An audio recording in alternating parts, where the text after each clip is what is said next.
किसी कवि ने क्या खूब कहा है, नारी नहीं नारंगी है, नारंगी नहीं सबरंगी है, ढके तो सब करुमा, ढके नहीं तो नंगी की नंगी है। आज जो कहानी मैं आपको सुनाने वाला हूं वो बहुत ही खास है। ये कहानी है त्रिया चरित्र की। जो भी मनुष्य इस कहानी को पूरा सुनता है वो कभी भी अपने जीवन में धोखा नहीं खाता है। इस कहानी को सुनकर आप अपने जीवन में कई बदलाव ला सकते हो। बहुत समय पहले की बात है। किसी राज्य में एक राजा रहा करता था। वह राजा बहुत ही धर्मात्मा राजा था। उसकी राज्य की चर्चाएं बहुत दूर दूर तक फैली हुई थीं। उस राजा का पुत्र था जिसकी उम्र कुछ ज्यादा नहीं थी, 12 या 13 वर्ष होगी। वह राजकुमार बड़ा ही सुंदर था। राजा उसकी शादी कर देता है। जब राजा ने उसकी शादी की तो राजकुमार उस वक्त मात्र 14 वर्ष का था। तभी उसकी शादी कर दी गई थी और राजा अब बूढ़ा हो चुका था। एक दिन राजा ने सोचा कि अपने राजकुमार को अब राजा बना देते हैं, क्योंकि उस राजकुमार ने कई शादियां की थीं और पहले के राजाओं में यही नियम था कि राजा जितनी चाहे उतनी शादी कर सकता था। वह राजा अपने पुत्र राजकुमार को राजा बना देता है। उसकी शादी हो चुकी थी और एक नहीं बल्कि राजकुमार की 7 शादी हो चुकी थी। वह राजकुमार जो कि राजा बना था अपनी पढ़ाई लिखाई फिर भी कर रहा था। वह रोज गुरुकुल पढ़ने के लिए जाया करता था और एक दिन की बात है, जब वह राजकुमार पढ़ने के लिए विद्यालय जा रहा था तो रास्ते में उसे एक पनिहारी मिली। वह पनिहारिन भी बहुत सुंदर थी।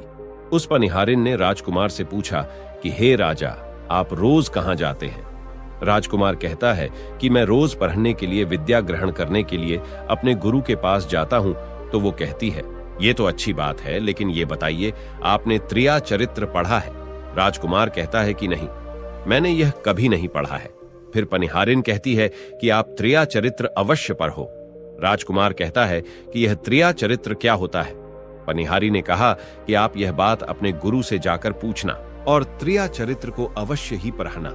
राजकुमार कहता है कि मैं आज ही जाऊंगा और अपने गुरु से जाकर पूछ लूंगा कि आपने मुझे त्रिया चरित्र क्यों नहीं पढ़ाया।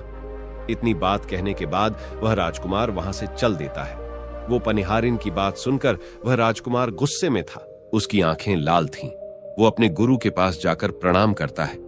गुरुजी ने पूछा कि बेटा, क्या हुआ? आज तुम क्रोध में दिखाई दे रहे हो और तुम्हारी आंखें लाल क्यों हैं? क्या बात है, मुझे बताओ। राजकुमार ने क्रोध में जवाब दिया कि गुरुदेव, आपने मुझे त्रिया चरित्र क्यों नहीं पढ़ाया? यह बात आपने क्यों छुपाई? त्रिया चरित्र के बारे में मुझे बताया क्यों नहीं? गुरु कहते हैं, बेटा, तुम त्रिया चरित्र नहीं पढ़ पाओगे, क्योंकि त्रिया चरित्र पढ़ना खतरे से खाली नहीं होता है और जब तुम त्रिया चरित्र पढ़ोगे तो उसमें तुम्हारी जान भी जा सकती है। राजकुमार कहता है कि गुरुदेव, आप इसकी चिंता न करें, अपनी रक्षा हम स्वयं कर लेंगे। आप केवल मुझे त्रिया चरित्र पढ़ाइए। गुरुदेव कहते हैं कि ठीक है, अब तुमने हट कर ही ली तो अब हम तुम्हें त्रिया चरित्र पढ़ाते हैं। त्रिया चरित्र पढ़ते पढ़ते राजकुमार को 1 साल हो गए और जब 1 वर्ष हो गया तो गुरु ने कहा कि बेटा, अब तुम्हारी पढ़ाई पूरी हो चुकी है। अब तुम घर जा सकते हो और आराम से अपने राज्य को चला सकते हो। अब तुम्हें यहां आने की कोई आवश्यकता नहीं है। राजकुमार कहता है, ठीक है गुरुदेव। राजकुमार जैसे ही जाने को होता है, गुरुदेव उसे रोक लेते हैं और कहते हैं, बेटा, मैं तुम्हें एक ऐसा यंत्र देता हूं, या जब तुम इसे अपने कानों में लगाओगे तो कोई भी तुम्हें पहचान नहीं पाएगा और तुम उसे पहचान लोगे। राजकुमार वह यंत्र अपने हाथों में ले लेता है और गुरु ने कहा, तुम इस यंत्र को ले जाओ और रात के 12 बजे आज ही के रात में अपने महल से निकल करके जंगल की तरफ जाना और पूर्व दिशा की ओर जाना।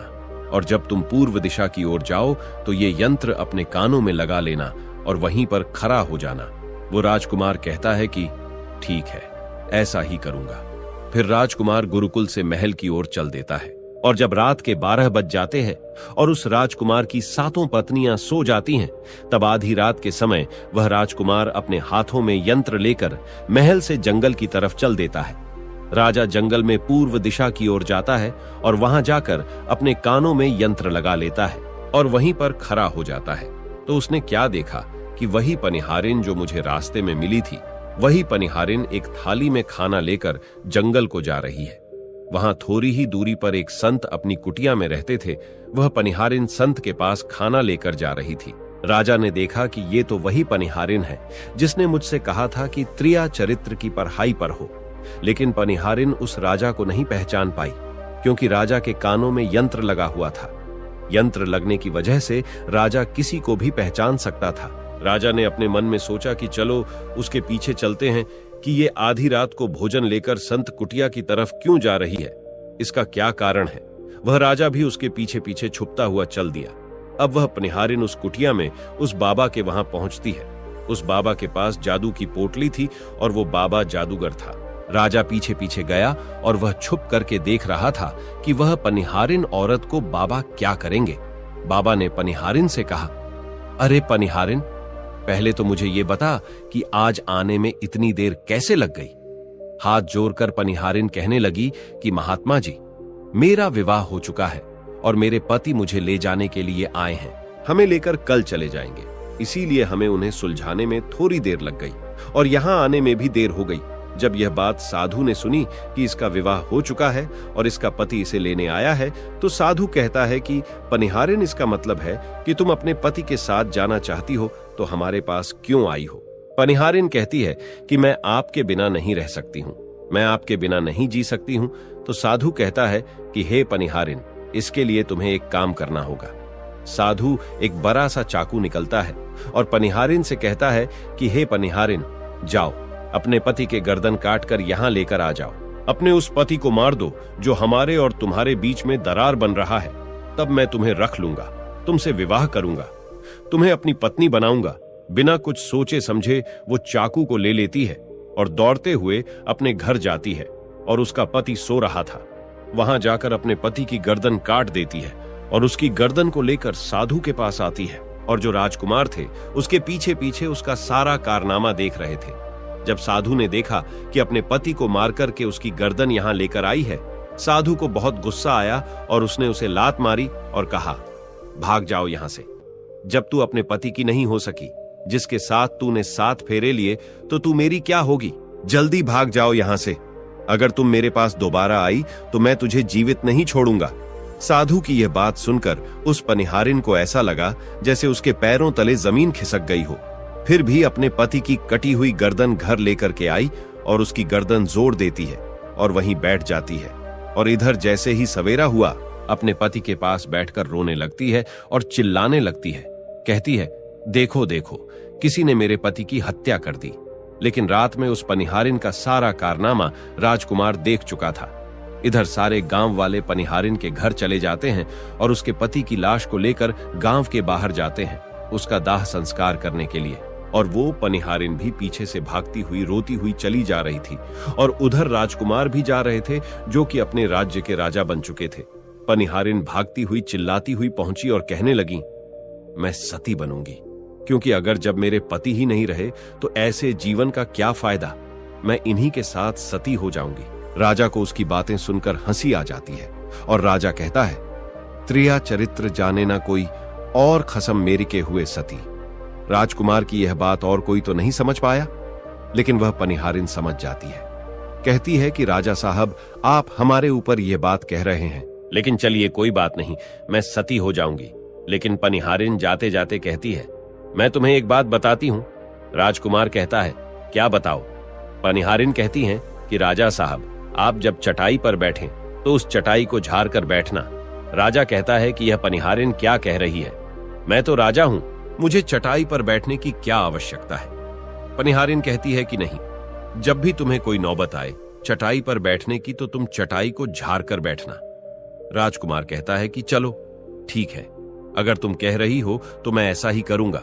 और कहने के बाद वह अपने पति के साथ सती हो जाती है और राजकुमार उनका अंतिम संस्कार करवाकर अपने घर को आ जाते हैं। इसी तरीके से पूरा दिन व्यतीत हुआ और उधर जब दूसरी रात आई, अपने गुरु के कहने के अनुसार वही यंत्र कान में लगाया और पूर्व दिशा की ओर उसी स्थान पर जाकर खड़ा हो गया जहां पर पिछली रात खड़ा हुआ था।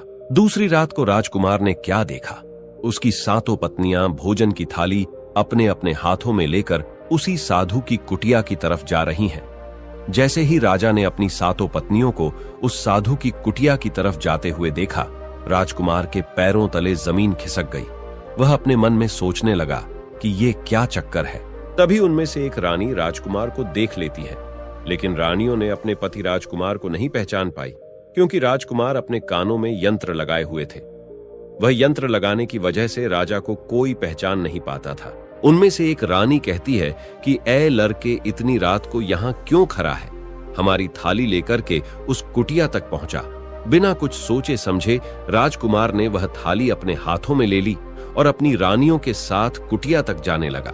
जब सातों रानियां और राजकुमार उस साधु की कुटिया में पहुंचते हैं और राजकुमार कुछ भी नहीं बोल रहा था, क्योंकि राजकुमार देखना चाहता था कि हमारे प्यार में ऐसी क्या कमी है जो हमारी सातों रानियां इस साधु के पास आती है, और इस साधु के पास ऐसा क्या है जो हमारी सातों रानी अभी यहां आ रही है।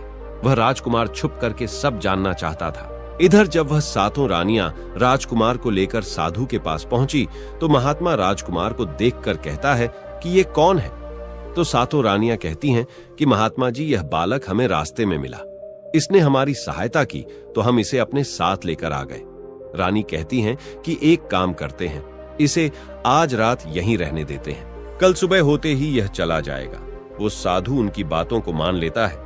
वह साधु अपने एक शिष्य को बुलाता है और उससे कहता है कि आज रात के लिए इस बालक की रुकने की व्यवस्था कर दो।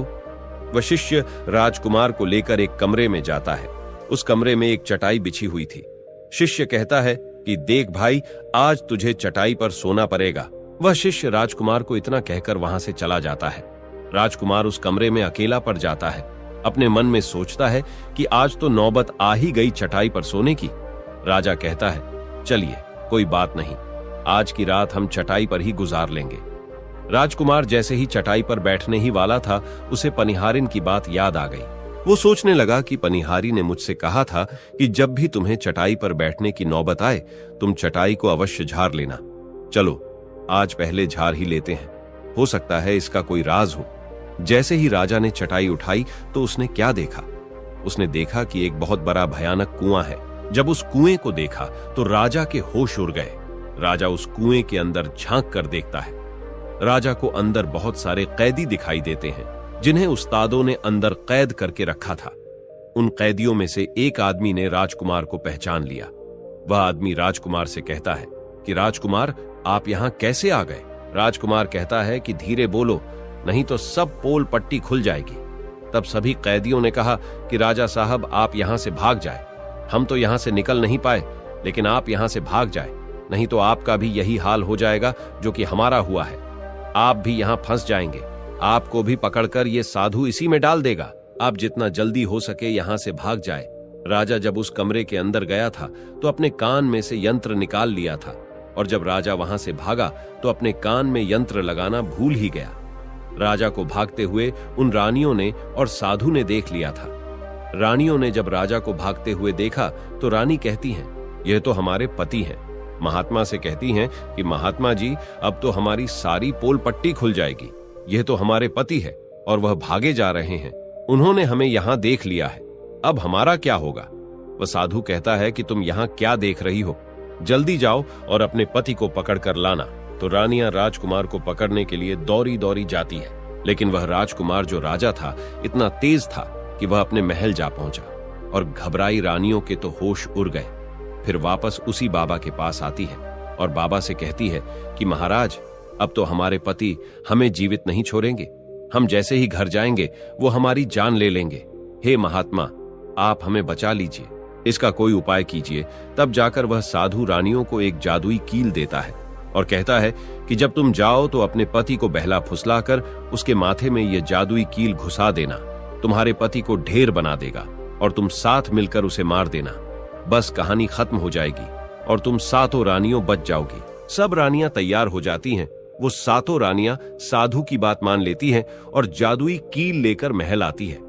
वह सातों रानियां आपस में विचार करती हैं कि राजा सबसे ज्यादा प्रेम सबसे छोटी वाली रानी को करते हैं, तो वह 6 रानियां मिलकर जादू वाला कील छोटी रानी को दे देती है और कहती है, ये लो, तुम्हारा काम है, तुम किसी भी तरह राजकुमार के सर में ये कील गाड़ देना। तो छोटी वाली रानी कहती है, ठीक है, और छोटी वाली रानी वह कील ले लेती है। जब राजा ने उन सातों रानियों को आते हुए देखा तो क्रोध में कहा कि पहले तुम यहीं रुको, पहले मुझे ये बताओ कि हमारे राज्य में और हम में ऐसी क्या कमी है कि तुम आधी रात को उस साधु के पास जाते हो? इसका क्या कारण है? पहले तुम मुझे ये बताओ। तो सातों रानियां हाथ जोड़कर कहती हैं, महाराज, हमें माफ कर दीजिए। हमें लगता है कि उस साधु बाबा ने हम पर कोई जादू टोना कर दिया था, इसीलिए हमसे ऐसी गलती हो गई। आइंदा ऐसी गलती हमसे कभी नहीं होगी। छोटी रानी की ऐसी बातें सुनकर राजा उनकी बातों को मान लेता है, क्योंकि वह राजा छोटी रानी से बहुत प्रेम करता था। वह राजा भी सोचने लगता है कि शायद उस बाबा ने ही इन पर कोई जादू टोना किया होगा, और अपनी 7 पत्नियों को माफ कर देता है और कहता है, ठीक है, तुम अपने कमरे में चली जाओ। सबसे छोटी रानी, जिससे राजकुमार बहुत प्रेम करता था, वह राजकुमार को खाना खिलाती है और राजकुमार को सुला देती है। जब वह राजा सो गया तो वह 6 रानियां भी वहीं आ जाती हैं। सबसे छोटी रानी जो थी वह जादुई कील निकालती है और राजा के सर में घुसा देती है। छोटी रानी ने कील जैसे ही ठोकी, राजा पूरा तेजी से उठा, लेकिन इतने समय में वह ढेर बन चुका था। अब उस राजा में इतनी शक्ति नहीं थी कि उन रानियों से मुकाबला कर सके। वह 7 रानियां उस राजा को पकड़ने लगी। राजा फिर भी हिम्मत नहीं हारा और अपने महल की खिड़की से कूदकर राजा भागते भागते अपने गुरु के पास पहुंच गया और कहने लगा कि गुरु जी, मुझे माफ कीजिए, मेरी जान बचाइए, नहीं तो मैं मारा जाऊंगा। गुरु कहते हैं कि बेटा, मैंने तुमसे कहा था कि तुम त्रिया चरित्र मत सीखो, इसमें जान भी जा सकती है। देखा इसका नतीजा। राजकुमार कहता है, गुरुदेव, मुझे माफ कर दो और जल्दी मेरी जान बचाओ, नहीं तो मैं मारा जाऊंगा। मेरी पत्नी ने मेरे सर में जादुई कील ठोंकी है, जिसकी वजह से मैं ढेर बन चुका हूं। गुरु ने जब ध्यान से देखा तो कहा कि यह वही कील है जो साधु ने दिया है। मैं तुम्हें अब नहीं बचा सकता। राजकुमार कहता है, नहीं गुरुदेव, ऐसा मत कहिए, मैं आपका शिष्य हूं, आपका कर्तव्य है मेरी जान बचाना। तो अब गुरु कहते हैं कि हे बेटा, मैं तुम्हें बचा तो नहीं सकता, लेकिन एक उपाय है। राजकुमार कहता है, क्या उपाय है गुरुदेव? गुरु कहते हैं कि हम तुम्हें तोता बना देंगे, और जब हम तुम्हें तोता बना देंगे तो तुम सुखवाद राजा के राज्य में चले जाना और वहीं जाकर रहना, क्योंकि सुखवाद राज्य में वह साधु का जादू नहीं चलता है। और तुम्हें जब बहुत प्रेम करने वाली स्त्री मिलेगी तो तुम पुनः राजकुमार बन जाओगे। वह राजकुमार कहता है, ठीक है गुरुदेव, आप हमें तोता बना दीजिए। तो वह गुरुदेव उसे तोता बना देते हैं, और वह तोता बनने के बाद वहां से ऊरा और सुखवाद राजा के राज्य में चला गया। जहां पर बहुत सारे तोता रहते थे, वहीं जाकर रहने लगा, और 7 रानियों उस राजकुमार को खोज रही थी। जब राजकुमार नहीं मिला तो फिर से उस बाबा के पास जाती है और कहती हैं कि बाबा जी, वह रात को राजा भाग चुका है, आप अपनी पोटली निकालिए और देखें कि वह कहां है। तो वह महात्मा अपना पोटली खोलता है और देखने लगता है कि वह राजकुमार तोता बनकर के सुखवाद राजा के राज्य में रह रहा है। वो साधु यह सारी बात रानियों को बताता है। तो रानियां कहती हैं कि स्वामी, अब क्या करें? वह साधु कहता है कि अब तुम अपने राजमहल में जाओ और जाकर के घोषणा कर दो कि जो भी तोता पकड़ करके लाएगा, हम उसे 5 सोने के सिक्के देंगे। 7 रानियों अपने महल पहुंचते हैं और वहां पर घोषणा कर देती है कि सभी बहेलियां से कह दो कि जो भी तोता पकड़कर लाएगा, हम उसे 5 सोने के सिक्के देंगे। उस राज्य के जितने बहेलियां थे, वो तोता पकड़ने के लिए चारों तरफ घूमने लगते हैं, और जो भी तोता पकड़ते वो रानी के पास जाते और 5 सोने के सिक्के ले लेते थे और वहां से चले जाते, और वह 7 रानियां उस तोते को मार देती। ऐसे ही धीरे धीरे बहुत समय निकल गया, और वो राजकुमार जो तोता बनकर जहां गया था, वहां सारे तोताओं से बहुत अच्छी अच्छी बातें करता था, उन्हें बहुत ज्ञान की बातें बताता था। तो सारे तोता को लगा कि यह तोता तो बहुत समझदार है, ये तोता तो बहुत अच्छी अच्छी बातें करता है, इसे हम अपना राजा बना लेते हैं। और सभी तोता मिलकर उसे राजा बना लेते हैं। राजकुमार सभी तोतों का राजा बन जाता है और वही छुप कर रहने लगता है। एक बहेलिया तोता पकड़ते पकड़ते सुखवाद राजा के राज में पहुंच जाता है, और वह उसी पैर के पास पहुंच जाता है जहां पर वह राजकुमार तोता बनकर छुप कर रहता था। जब उस बहेलिये ने इतने सारे तोते को देखा तो अपने मन में सोचा कि अगर हम इतने सारे तोते पकड़कर रानी के पास ले जाएंगे तो हमें बहुत सारी सोने के सिक्के मिल जाएंगे। लेकिन वह बहेलिया सोचता है कि हम इतने सारे तोतों को पकड़ेंगे कैसे। तो जैसे ही सुबह हुई, उस पैर से सारे तोता उड़ कर दाना पानी के लिए बाहर चले जाते हैं, और इधर बहेलिया चाकू से पैर पर चारों तरफ कट लगा देता है, जिससे कि पैर से बहुत सारे गोंद निकल जाते हैं। पैर के चारों तरफ ही गोंद हो जाते हैं। जो लोग गोंद के बारे में नहीं जानते मैं उन्हें बता दूं कि हर पैर पर एक प्राकृतिक गोंद निकलता है जिससे हम कुछ भी चिपका सकते हैं। तो दोस्तों, अब बहेलिया सोचता है कि जब भी वह सारे तोते आएंगे, इस पैर पर बैठेंगे, वह सभी इस पैर में चिपक जाएंगे और मैं आसानी से उन्हें लेकर चला जाऊंगा। बहेलिया वहीं छिप करके देखने लगा और जब शाम हुई, सारे तोता वापस आए और वह तोता जैसे ही पैर पर बैठे, सभी का पैर उस गोंद में चिपक गया, क्योंकि पूरे पैर में गोंद ही गोंद लगा हुआ था। अब तो सारे तोते परेशान हो गए। उनमें राजकुमार, जो अभी तोता बना हुआ था, वह भी चिपक गया था। सारे तोते राजकुमार से कहते हैं, क्योंकि सारे तोते राजकुमार को अपना गुरु मानते थे, कि आप कुछ भी सोचो, हम सबको बाहर निकालो, नहीं तो सुबह तक बहेलिया आएगा और हमें पकड़ कर लेकर चला जाएगा। वह राजकुमार कहता है कि तुम बिल्कुल चिंता ना करो, जब सुबह वह बहेलिया आएगा तो तुम सभी ऐसा करना कि उस बहेलिया को लगे कि सारे तोते मर चुके हैं, और जब सभी तोते को पैर से छुराकर नीचे फेंक दें तो सभी उड़कर भाग जाना। सभी तोता कहते हैं, ठीक है गुरुदेव। सुबह हुई। जैसे ही बहेलिया पैर के पास पहुंचा, सभी तोता ऐसे लटके हुए थे जैसे कि वह सभी मरे हुए हैं। जब बहेलिया तोतों को देखा तो सोचा कि अरे, ये क्या हो गया? ये तो सभी मर गए। अब हमें सोने के सिक्के कैसे मिलेंगे? फिर बहेलिया ने सोचा कि चलो अब इन्हें छुरा देते हैं। बहेलिया पैर पर चढ़ा और उनको छुरा कर नीचे फेंकने लगा। बहेलिया ने सभी तोते को छुरा कर नीचे फेंक दिया, लेकिन जो राजकुमार था, जो तोता बना हुआ था, वह वहीं पर रह गया और नीचे जितने भी तोते थे वो सभी उड़कर भाग गए। बहेलिया ने सोचा, अरे ये क्या हुआ? इस पर सिर्फ एक ही तोता है जो कि मरा लटका हुआ है, और जितने तोते को मैंने छुरा कर नीचे फेंके वह सभी उड़कर भाग गए। बहेलिया ने सोचा, इसका मतलब ये सारे तोता ने मिलकर मेरे साथ धोखा किया है। अब वह राजकुमार जो था, जो तोता बना हुआ था, वही सिर्फ पैर पर लटका हुआ था। वो बहेलिया कहता है कि यह सब तुम्हारी चाल है। चलो अब मैं तुम्हें लेकर जाऊंगा और रानी के हाथ बेच दूंगा और मुझे 5 सोने के सिक्के मिल जाएंगे। और इधर वो बहेलिया उस तोता को बेचने के लिए रानी के पास जाने लगता है। रास्ते में वह तोता कहता है, जो कि राजकुमार था, वह बहेलिया से कहता है कि तुम मुझे कहां ले जा रहे हो? तो वह बहेलिया कहता है, मैं तुम्हें बेचने के लिए रानी के पास ले जा रहा हूं। अगर मैं तुम्हें वहां बेच दूंगा तो मुझे 5 सोने के सिक्के मिलेंगे। वह राजकुमार कहता है कि मैं अगर तुम्हें 50,000 सोने के सिक्के दिलाऊं तो क्या तुम मुझे नहीं बेचोगे? बहेलिया कहता है, तुम मुझे 50,000 सोने के सिक्के कैसे दिलाएगा? तोता कहता है कि राजा सुखवाद के यहाँ एक बहुत बड़ा मेला लगता है, तुम मुझे वहीं बेचो, मूल में स्वयं बताऊंगा। बहेलिया उस तोते की बात मान लेता है और रानी के पास बेचने की जगह राजा के राज्य के मेले में तोता को बेचने चला जाता है। और राजा के राज्य में यह नियम था, अगर किसी व्यक्ति का सामान शाम तक नहीं बिके तो वह राजा स्वयं आकर उसे खरीद लेता था। बहेलिया उस तोते को लेकर बाजार में पहुंचा हुआ था। जब कोई व्यक्ति उस तोते को खरीदने आता तो वह पूछता कि यह कितने का है? तो वह बहेलिया कहता है कि तोता अपना दाम स्वयं बताएगा। तो वह तोता अपना दाम इतना बता देता कि कोई भी व्यक्ति उसे खरीद ही नहीं पाता। ऐसे ही करते करते शाम हो गई और अब सभी अपने अपने दुकान लेकर चले गए। सभी का दुकान उजड़ गया था, बस एक बहेलिया और एक तोता ही रह गए थे। इधर राजा ने अपने सिपाहियों को आदेश दिया कि जाओ देख कर आओ, किसी का सामान तो नहीं रह गया है। जब राजा के सिपाही आए तो उन्होंने देखा कि एक बहेलिया तोता को लेकर बैठा हुआ है।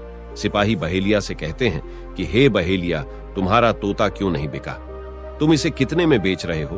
तो तोता कहता है कि जो इन्हें 50,000 सोने के सिक्के देगा वही मुझे खरीद पाएगा। उस तोते की बात सुनकर वह सिपाही आश्चर्य में पड़ जाते हैं और सोचते हैं, अरे ये तोता तो अपना अमूल्य स्वयं बताता है। तब सिपाही राजा के पास जाते हैं और राजा को सारी बात बताते हैं और कहते हैं, एक बहेलिया एक तोता लेकर बैठा हुआ है, लेकिन वह तोता अपना अमूल्य स्वयं ही बताता है। वह इतना महंगा बताता है, शायद इसीलिए उसे कोई खरीद नहीं सका।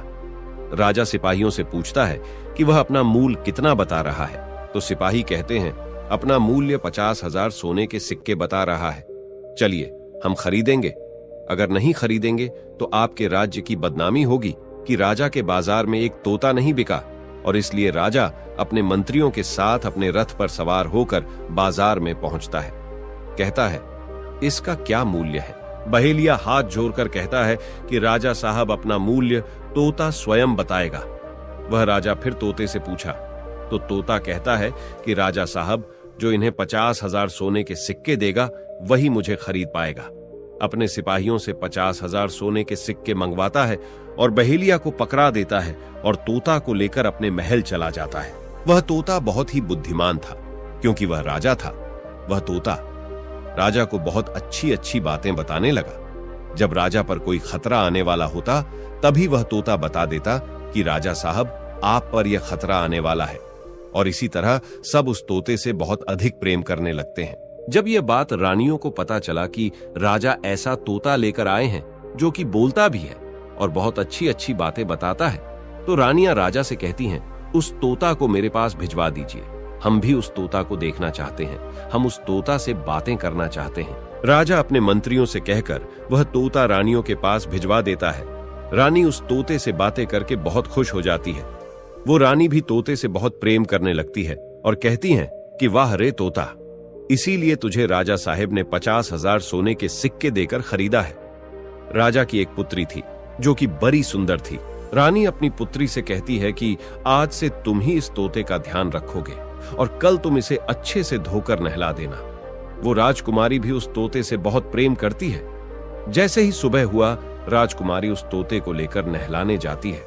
राजकुमारी उसे नहला रही थी तो उसने देखा कि तोता के सिर पर कील सा कुछ लगा हुआ है। राजकुमारी उसको निकाल देती है। राजकुमारी जैसी ही कील को निकालती है, वह तोता पहले वाला एक सुंदर सा राजकुमार बन जाता है। उसे देखकर राजकुमारी घबरा जाती है। राजकुमार कहता है कि तुम घबराओ नहीं, ये कील वापस से मेरे सर में लगा दो तो मैं फिर से तोता बन जाऊंगा और इसके बारे में मैं तुम्हें रात्रि में बताऊंगा। तुरंत ही वह राजकुमारी वह कील राजकुमार के सर में लगा देती है और वह वापस से तोता बन जाता है। रात को राजकुमारी तोते को लेकर अपने कमरे में जाती है और उसके सर से कील निकाल देती है और वह तोता फिर से राजकुमार बन जाता है। वह राजकुमार अपनी सारी दास्तां उस राजकुमारी को बताता है और कहता है, माफ करना, यह दास्तां तुम किसी को बताना नहीं तो मेरी जान चली जाएगी। राजकुमारी इसके बारे में अपनी माता और पिता को भी नहीं बताती है। दिन भर वह तोता रहता है और रात को राजकुमारी उस तोते को अपने कमरे में ले जाती और उसके माथे से कील निकाल देती और वह राजकुमार बन जाता और रात में वह दोनों साथ में ही रहते और ऐसे ही धीरे धीरे समय निकलता गया। राजकुमारी को राजकुमार से प्रेम हो जाता है। इधर क्या हुआ, जो राजकुमार की पत्नियां थीं वह बहुत सारे तोते मरवा देती हैं, लेकिन जो राजकुमार तोता बना हुआ था वह उन्हें नहीं मिलता है और वे उसी साधु के पास जाती हैं और कहती है कि हे महात्मा, हमारे पति तो अभी तक हमें नहीं मिले, हम अब क्या करें, उन्हें कैसे मारें। वो साधु फिर से अपनी पोटली खोलता है और देखता है कि वह राजकुमार अभी तक तोता बन के राजा के घर में रह रहा है। वह साधु रानियों से कहता है कि तुम एक काम करो कि तुम नृत्य कला सीखो। हम सभी मिलकर उस राजा के घर नृत्य कला करने जाएंगे और जब राजा हम पर प्रसन्न हो जाएगा और हमें कुछ मांगने को कहेगा तो हम उस तोते को ही मांग लेंगे और फिर आसानी से उसे मार देंगे। धीरे धीरे समय बीता। साधु तबला बजाता और सातों रानी पूरी तरह से नृत्य कला सीख चुकी थी। अब साधु को लगा कि हम सफलता प्राप्त कर सकते हैं और उस तोते को उस राजा से मांग सकते हैं। साधु का भेष बदल करके उन सातों रानियों को नृत्य कला वाली स्त्री बनाकर के राजा के दरबार में पहुंच गया। राजा उस साधु से पूछता है कि आप लोग कौन हैं, यहाँ क्यों आए हैं। तब साधु कहता है कि हम सब नृत्य कला वाले हैं, आपके महल में हम नृत्य कला दिखाना चाहते हैं। राजा को भी गाने और बजाने का बहुत शौक था, वह मान जाते हैं। उधर वह साधु अपना गाना बजाना चालू करता है। जब उनकी गाने बजाने की आवाज तोता के कानों में पहुंची तो तोता समझ गया कि वह साधु हमारी सातों रानियों को लेकर भेष बदल कर यहाँ पर आ गया है, अब हमारी जान नहीं बचेगी।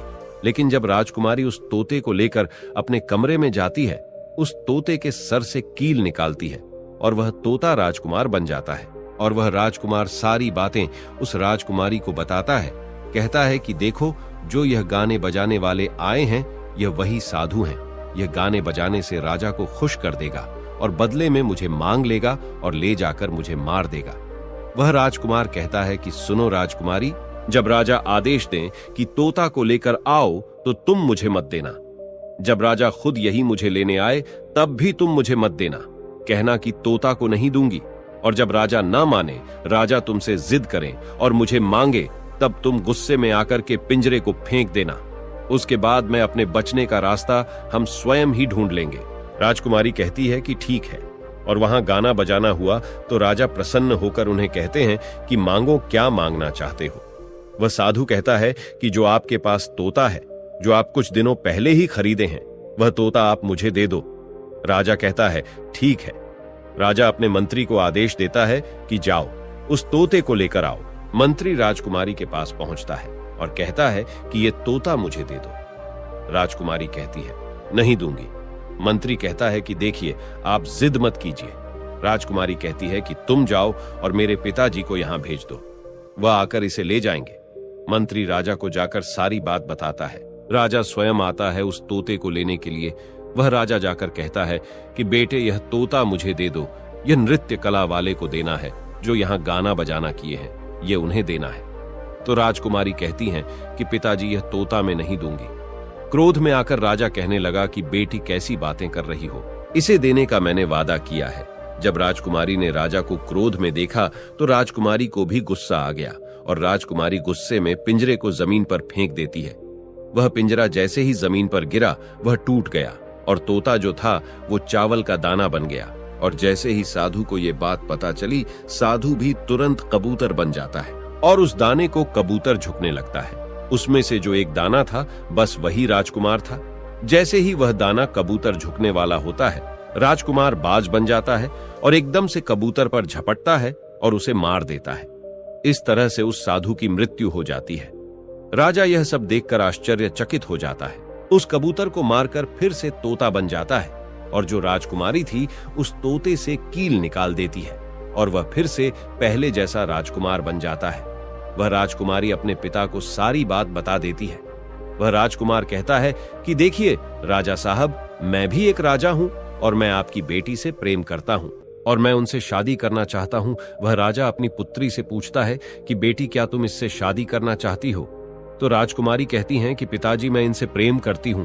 और फिर राजकुमार उस राजा की पुत्री से विवाह करके अपने महल जाता है और जो उनके 7 पत्नियां थीं, उनको पकड़कर बंदी गृह में बंद करवा देता है और राजकुमार खुशी खुशी उस राजकुमारी के साथ रहने लगता है। दोस्तों, जब कोई स्त्री कभी कभी किसी परिस्थिति में चतुराई या चालाकी दिखाती है या दूसरों को बेवकूफ मानते हुए कोई अभिनय, ढोंग या पाखंड करती है, तो इसे ही त्रिया चरित्र कहते हैं, जिसे पढ़ने के बाद राजा को अपनी जान बचाने के लिए क्या क्या नहीं करना पड़ा, क्योंकि राजा को स्त्री के त्रिया चरित्र की पूरी जानकारी हो चुकी थी कि कैसे जब एक स्त्री को अपना स्वार्थ दिखने लगता है तो वह अपने लोगों को भी बेवकूफ बनाकर अपना स्वार्थ को पूरा करती है और उसके साथ रहने वाले लोगों को इसके बारे में भनक तक नहीं लगता कि यह स्त्री त्रिया चरित्र की खेल कर रही है। दोस्तों, आज के टाइम में हर दूसरा लोग त्रिया चरित्र कर रहा है, जिसके अंदर थोड़ा सा भी स्वार्थ है। इसलिए दोस्तों, जो आपके दिल के करीब है, उसके बारे में आप पूरी जानकारी रखिए कि उसके अंदर खुद को लेकर कोई स्वार्थ तो नहीं छुपा है, और अगर ऐसा है तो आप उनसे थोड़ा दूर ही रहिए, क्योंकि ऐसे में आपको जिंदगी के हर एक कदम पर धोखा ही मिलेगा। क्योंकि एक स्वार्थी स्त्रियां अपनी स्वार्थ के लिए जिंदगी में कुछ भी कर सकती हैं। तो दोस्तों, आपको ये वीडियो कैसी लगी कमेंट करके जरूर बताएं। वीडियो पसंद आई हो तो लाइक करें, चैनल को सब्सक्राइब करें, अपने ऐसे दोस्तों के साथ शेयर जरूर करें जिसे त्रिया चरित्र के बारे में पता ना हो।